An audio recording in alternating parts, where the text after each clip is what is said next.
Assalamualaikum warahmatullahi wabarakatuh. Inilah hasil resume saya. Saya meresum dari Wakil Rektor Kemahasiswaan. Menjadi mahasiswa UIN itu sangatlah tidak mudah. Karena kita sebelum masuk UIN, kita harus diseleksi terlebih dahulu. Dari jalur SNMPTN, SBMPTN, dan Mandiri. Mandiri pun harus tes terlebih dahulu, nggak asal masuk. Apabila kalian telah diterima di Universitas Islam Negeri Malang, berarti kalian termasuk the best intelektual, yaitu orang-orang pilihan. Karena sekarang musim pandemi, kita harus membayangkan dulu gimana rasanya kuliah di kampus, merasakan di kampus UIN, di gedung UIN. Kita membayangkan aja. Apabila pandemi udah mereda, kita bisa merasakan gimana rasanya di kampus UIN ini. Kampus UIN sangatlah kampus yang nyaman, sangat rindang, dan sangat indah. Mahasiswa UIN harus memiliki 3 indikator, yaitu berpikir ilmiah, berpikir positif, dan kreatif. Berpikir ilmiah berarti mahasiswa UIN ini harus berpikir tidak yang dilandasi agama atau yang umum. Yang kedua, berperilaku positif.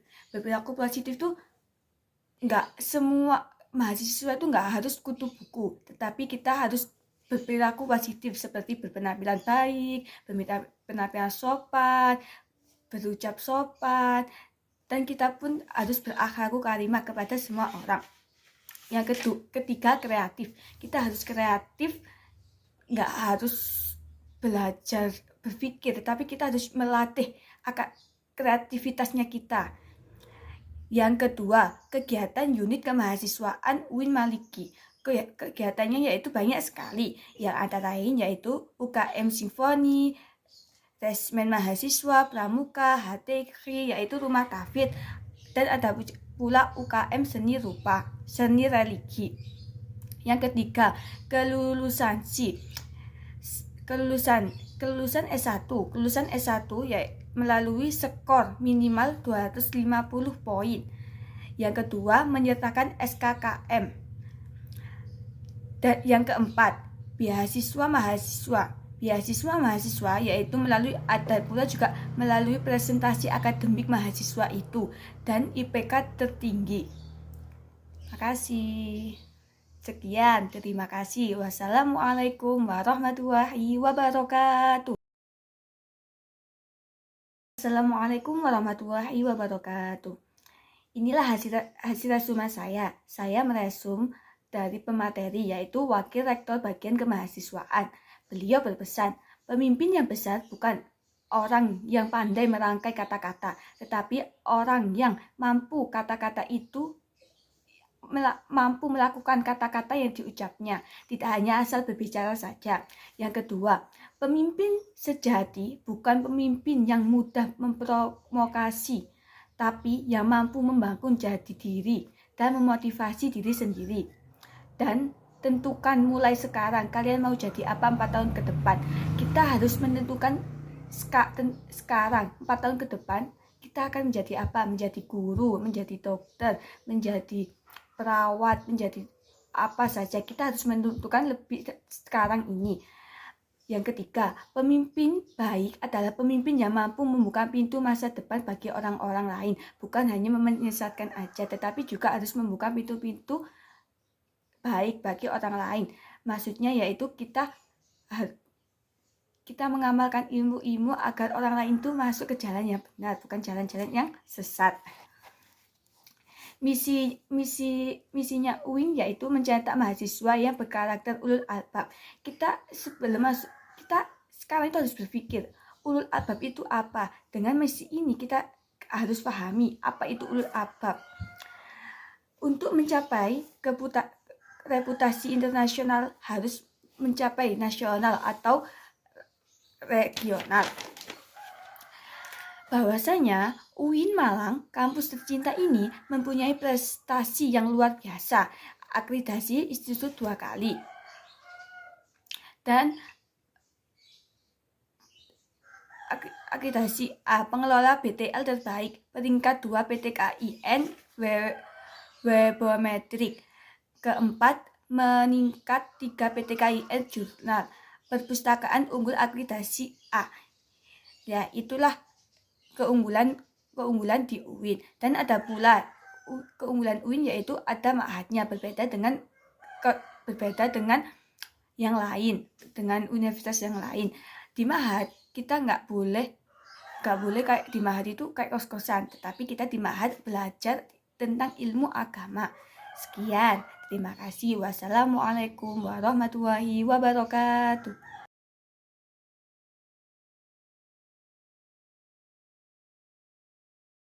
Assalamualaikum warahmatullahi wabarakatuh. Saya akan menyampaikan resume saya, yaitu DEMA. DEMA adalah Dewan Eksklusif Mahasiswa. DEMA, Kementerian DEMA Universitas UIN Malang ada 6, yaitu Kementerian Dalam Negeri, Kementerian Luar Negeri, Kementerian Sosial, Kementerian Agama, Kementerian Kepengembangan dan Kreativitas. Kementerian Dalam Negeri yaitu mengurusi di dalam universitas. Apabila Kementerian Luar Negeri mengkoordinasi di luar universitas. Dan kalau Kementerian Sosial yaitu mengembangkan atau melihat isu-isu terkait dengan hukum dan politik. Ya, Kementerian Agama yaitu berkolaborasi sains dengan agama. Kementerian Pengembangan dan Kreativitas yaitu mengembangkan kita, bagaimana kreativitasnya kita.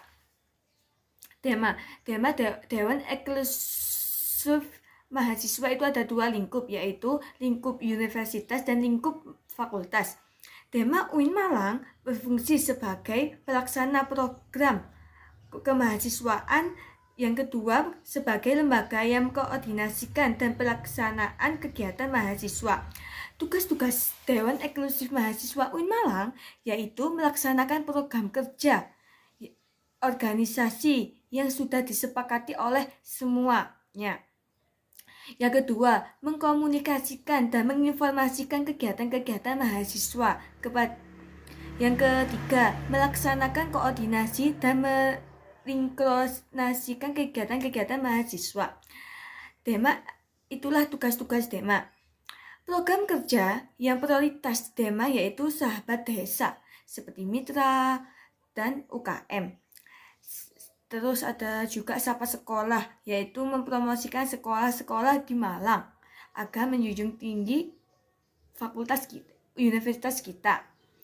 Sekian, terima kasih. Wassalamualaikum warahmatullahi wabarakatuh. Assalamualaikum warahmatullahi wabarakatuh. Inilah hasil resume saya, yaitu SEMA, Senat Mahasiswa.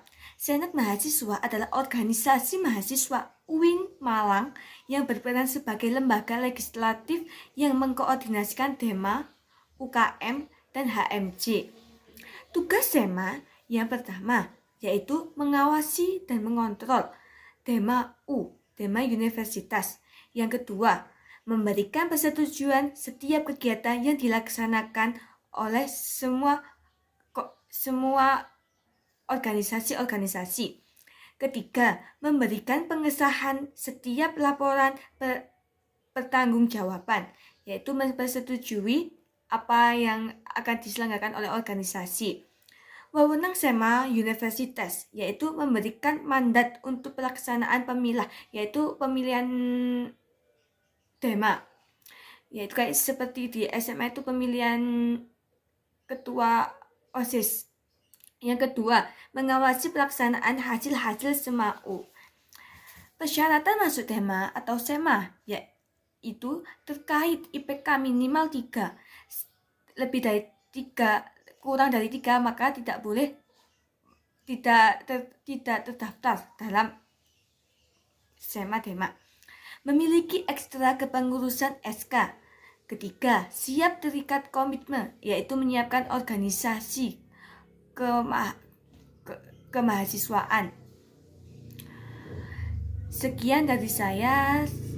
Selebihnya mohon maaf. Wassalamualaikum warahmatullahi wabarakatuh. Assalamualaikum warahmatullahi wabarakatuh. Inilah hasil resumen saya. Materi kelima, yaitu tentang UKM di UIN Malang. UKM di UIN Malang ini ada banyak sekali. Yang pertama, yaitu UKM Jepret Klub Fotografi. UKM ini ditujukan pada orang-orang yang suka fotografi. Siapa yang suka fotografi? UKM ini merupakan UKM yang memadai minat dan mengembangkan bakat kamu dalam bidang fotografi. Di sini kami akan di fotografi ini kita akan didasari dengan ilmu dan dilatih untuk mengasah potensi dalam program fotografi ini. Yang kedua, yaitu UKM Teater Komedi atau UKM Teater Komedi Kontemporer. Kamu dapat mengembangkan potensi di sini, apalagi yang suka drama-drama, apalagi tentang cinta, pasti suka dengan komedi, dengan teater ini. Di UKM ini kamu akan mengikuti pementasan yang sering mereka lakukan, seperti penampilan-penampilan. Banyak juga saya pernah menyaksikan di UB. UKM Pramuka. UKM Pramuka diperuntukkan untuk seseorang yang memiliki keilmuan dan keterampilan mempelajari yang tangguh serta mampu bermasyarakat. Pramuka ini sangat seperti kayak TNI. UKM Religius. UKM ini akan mewadahi penyaluran dan pengembangan bakat minat dalam hal seni religi seperti gambus, sholawat, qasidah, kaligrafi, dan qiraah. Ini cocok bagi suaranya enak. Menurut saya suaraku nggak enak. UKM LP2M, Lembaga Kajian Penelitian dan Pengembangan Mahasiswa. UKM ini akan meningkatkan kualitas intelektual yang mengembangkan kemampuan dalam hal kajian dan penelitian masalah keagamaan seperti filsafat, pendidikan, dan sosial agama. UKM Simfoni VM, yaitu UKM seperti broadcasting atau sekedar cuap-cuap di ruang publik bisa bergabung ke Simfoni FM ini, seperti suka berpidato, suka tanya jawab yang itunya cocok. Yang ketujuh, UKM Kospur Korela atau PMI. UKM ini dilatih dasar-dasar kesehatan untuk digunakan sebagai bentuk kepedulian kepada sesama manusia. Seperti dokter, tetapi ini bukan dokter, PMI di daerah di lingkup mahasiswa. UKM Taekwondo Indonesia. UKM ini meningkatkan latihan fisik kita, seberapa fisik kita, mental, spiritual, dan akal kita. UKM Kopma Padang Bulan. UKM ini adalah wadah bagi yang punya jiwa Kopma atau koperasi mahasiswa, seperti suka berusaha, seperti berdagang. Ini cocok masuk UKM Kopma Padang Bulan ini. UKM Junior. Di UKM Junior ini kamu mendapatkan ilmu olahraga melalui praktek langsung, seperti latihan sparring atau turnamen. UKM VIPM Inovasi. Tidak hanya dilatih tentang jurnalistik, tetapi juga kemampuan desain grafis. Keren kan? Nggak tentang penulis-penulis juga tentang desain grafis fotografi. Terus ada juga UKM Komunikasi. UKM ini adalah tempat bagi kalian mengembangkan jiwa bermusik. Apalagi suka bermusik ini, keren. Yang suka main gitar, ini UKM Komunikasi. Teknik memainkan alat musik di sini kalian juga bisa bernyanyi. Selain memainkan alat musik, kita juga bisa bernyanyi. Ke-13, UKM Satuan Kesimen Mahasiswa. UKM ini menjadi tempat mahasiswa yang ingin mengembangkan jiwa patriotisme, disiplin, dan kepemimpinan, serta pengabdian untuk memberikan rasa aman bagi bangsa maupun bagi masyarakat. UKM Ikatan Pencaksilat NU Pagar Nusa. Wow, ini pencaksilat ini sangat cocok bagi jenis-jenis UKM ini merupakan untuk menguasai dan mengembangkan seni bela diri, khususnya bisa melestarikan warisan leluhur. Bela diri ini kan turun-menurun, sangat banyak peminatnya. UKM Mapalaska. Di UKM ini kamu bisa menjelajahi alam. Nah, ini aku suka ini, soalnya aku suka dengan alam. Di sini kalian bisa UKM ini seperti menanam pohon di gunung, melestarikan gunung, cocok. Ke-16, UKM HTQ. UKM ini adalah UKM yang mempelajari untuk memperdalam ilmu Al-Quran. Kita mempelajari ilmu Al-Quran, tidak hanya sekedar membaca saja, tetapi kita juga bisa mempelajarinya dan mempelajari dasar-dasar ilmu Al-Quran. Terima kasih. Ini materi yang kelima tentang UKM. Mohon maaf apabila ada kurangnya. Wassalamualaikum warahmatullahi wabarakatuh. Assalamualaikum warahmatullahi wabarakatuh. Inilah hasil resumen saya yang terakhir, yaitu materi tentang kebangkitan bangsa menuju Indonesia tangguh yang disampaikan dari Bapak Haji Hasanuddin Wahid. Yang pertama, kunci mengendalikan pandemi yaitu ada dua, yaitu vaksinasi dipercepat. Tetapi masyarakat sangat susah karena takut dengan efek samping vaksin ini.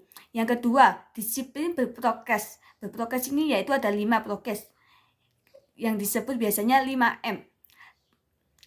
Dampak terhadap pandemi COVID-19, salah satunya yaitu turunnya bertumbuhnya sektor ekonomi, melemahnya daya beli karena ada PPKM ini atau lockdown, hilangnya pekerjaan, banyak di luar sana pekerjaan yang diberhentikan.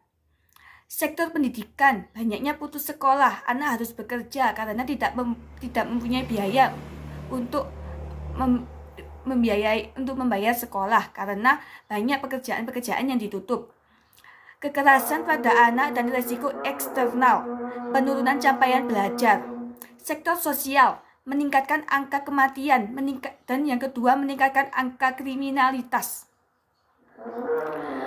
3 kekuatan mengubah dunia, yaitu kemajuan teknologi. Banyak sekarang teknologi, semakin tahu semakin banyak teknologi yang meningkat. Kita tuh walaupun Indonesia, kita tuh harus bagaimana mengubah diri kita sendiri ke teknologi. Jangan manut dengan teknologi. Agama, kita harus menguatkan agama kita agar tidak mengikuti aluran-aluran yang sesat. Pasar, peran dan peluang UIN atau PTKIN. Pertama, arus utama pengembangan teknologi digital. Kedua, link and match dengan sektor industri. Ketiga, menjadi kekuatan sosio-teknologi. Keempat, ekstrum ajaran agama eksklusif. Sekian dari saya. Apabila ada kurangnya atau kesalahan kata saya, wassalamualaikum warahmatullahi wabarakatuh.